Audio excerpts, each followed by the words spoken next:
You tell me what you think that is right there. I think that's a bear.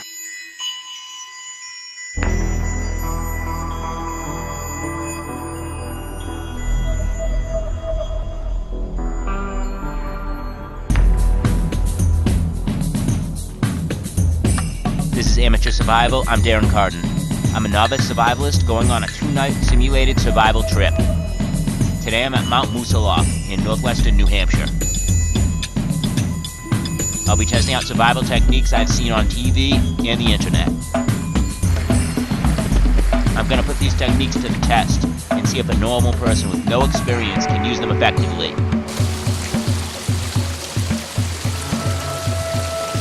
Let's go over the supplies real quick.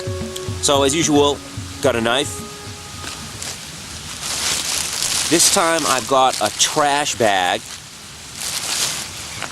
We got some rope and some cups. So as usual, no food, no water. We've got water everywhere here, so that's not going to be a problem. As far as food, usually when you're thinking fall, you're thinking acorns. Well, that's what I think anyway, but I don't see any oak trees up here. I don't think we're going to get any acorns, but I see birch trees and spruce trees, and you can eat that bark, so that's something. So we got some options here. Mount Mousilauke is located in northwestern New Hampshire and is part of the White Mountain chain. The summit of this mountain lies at 4,800 feet in the alpine zone and is barren of trees and most vegetation. The northern trail is named Beaver Brook Trail and is known for being very steep. This is the trail I'll be taking. A shelter exists near the summit of this mountain. That's where I'm planning on making my camp.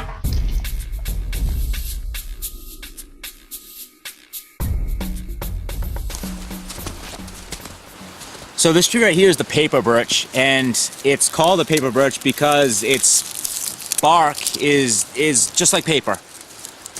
So this is like perfect tinder. When it comes to making a fire, birch bark can be a really good asset. The papery bark contains certain oils that allow it to take a spark easily and at the same time make it water resistant. As far as getting a fire started, we've got the tinder covered. So I'm going to take some of this and we'll keep going.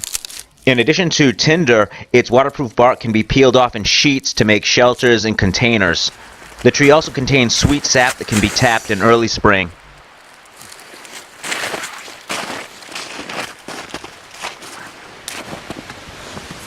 I can barely keep track of which way I'm going. The trails are they're covered in snow. So you don't know where they are. I'm going to keep going for now, but I don't feel especially comfortable.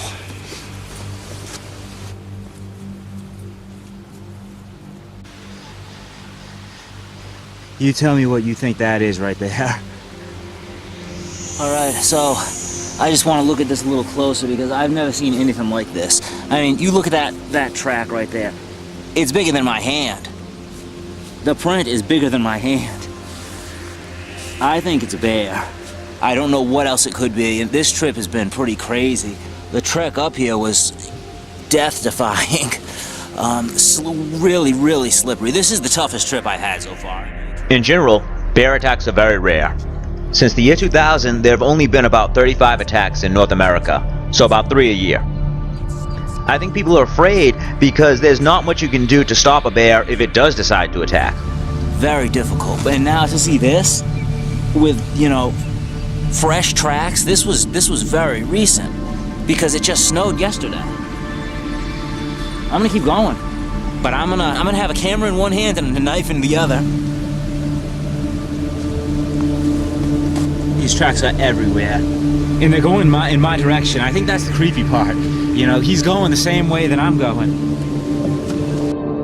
Black bears can weigh up to 600 pounds and reach speeds of 40 miles an hour. An Olympic runner can go about 25. So you can't physically beat them, and you can't get away. They also have an excellent sense of smell, so you can't hide. Everywhere I go, I see these giant tracks, and That being said, bears that kill humans don't live very long. Bears have learned to fear humans, and that's why attacks are very rare. I don't know if this is another bear. This is crazy. Now, jeez. All right, we'll tape more later. It's starting to get dark, but I've spent more time filming than hiking. I assumed that I could get to the shelter before nightfall. This was a mistake. In reality, I was nowhere near the shelter.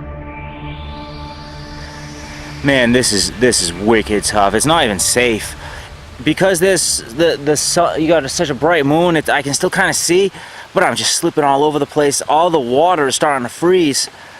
I wanted to get to that shelter. I don't know where it is. I can't keep going like this. I think I'm just gonna make camp right here on the cliff. I mean, this trail just basically is a cliff.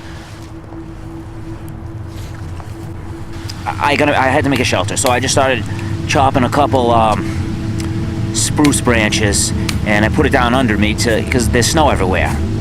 So I do that, and I lay down, and the water and the snow just soaks right through.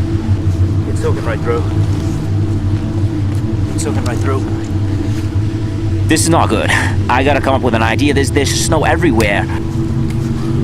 Everywhere I put this sleeping bag, it gets soaked. I can't even talk anymore. I gotta figure something out.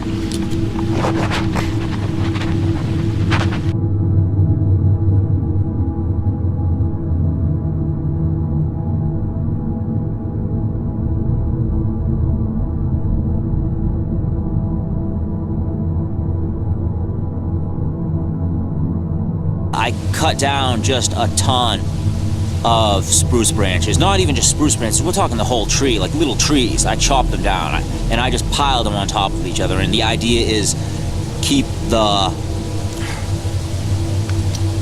water off me. You know, make sure there's distance between me and the snow. It seems like it's working. I think the most neglected part of a shelter is the bottom. In winter conditions, the ground is going to be cold, possibly frozen. That's going to pull heat from your body. As I started to panic, and panic is the right word, I started to move faster, and I'm slipping. I fell a couple times. I mean, I could have broken a leg, and then what would happen? I don't know. I have to be more prepared next time. I can't let this happen again. This was scary. This was very scary. You need a thick layer of padding between you and the ground. Evergreen branches work great because they're available year-round. Hopefully we'll be good for tonight.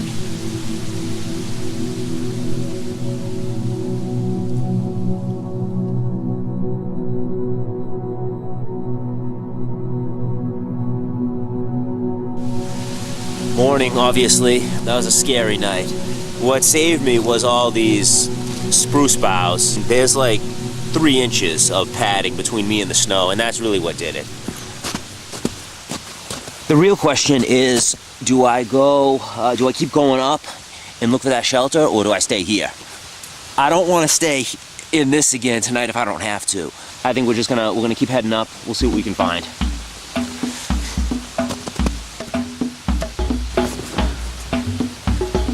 My feet are freezing, my feet are numb again, and I haven't even been hiking that long. I gotta do something about this. What I'm gonna do is take this thermal shirt that I have, and I'm just gonna cut it. I'm gonna make socks out of it. We need more protection for my feet. Now, I have another thermal shirt too, and I mean, I'm prepared to use it if need be. But we'll see how this works first. It already feels a little bit warmer. Also, that trash bag I actually cut pieces of it off, and I'm putting that over my feet to try to keep the moisture from getting on them. I didn't think it would even be snowing. I mean, I was in New Bedford yesterday morning, and it was about New Bedford, Massachusetts, and it was about 55, almost 60 degrees. But then I come out here and everything's snowing. I mean, it might as well be January the 1st.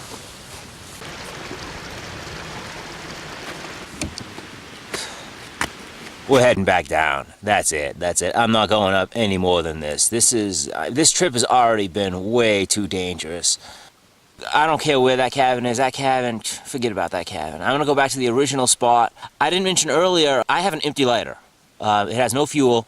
But I've used this technique before where you can get a fire with an empty lighter, and I think I can do it. I'm going to try that in a little while. Using the sleeves as socks, that really helps. I mean, that makes a world of difference. I thought I was going to get frostbite. I wasn't really prepared for these weather conditions. I've already had to make socks out of my thermal gear, and I've been reduced to using a pair of underwear as a glove. I've reached the original campsite. I'm gonna try for a fire.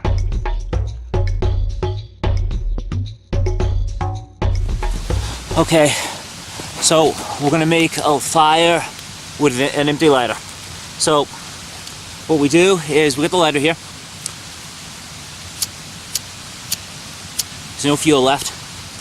So this metal piece right here, we're gonna just bend that off. Okay, so that's gone. Now this metal piece at the top. Okay, there we go. I'm gonna take the tinder, take the stick. The main point here is to use a stick. It's difficult to generate enough spark with just your thumb.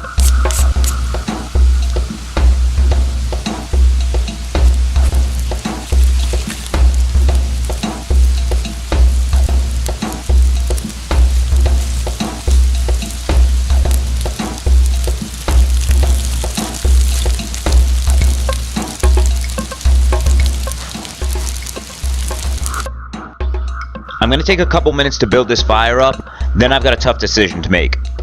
This trip was supposed to last 48 hours, but I'm wondering if I should leave early. I wasn't prepared for these weather conditions. I really don't have enough gear. 99% chance I'll be fine, but if it starts to rain, that could be a major issue. I'm cutting my losses. I mean, this sucks, really, this sucks. And I mean, yesterday was a bad day, as you remember. There's no need to go through that again. You know, what if it rains? That was my big concern. You know, if it rained and I got soaked, that might be the end. I don't see any reason to take that risk again. It's 4:30 right now. If I pack up and head out right now, I can do it. I can do it. So I think that's what I'm going to do. I've done enough.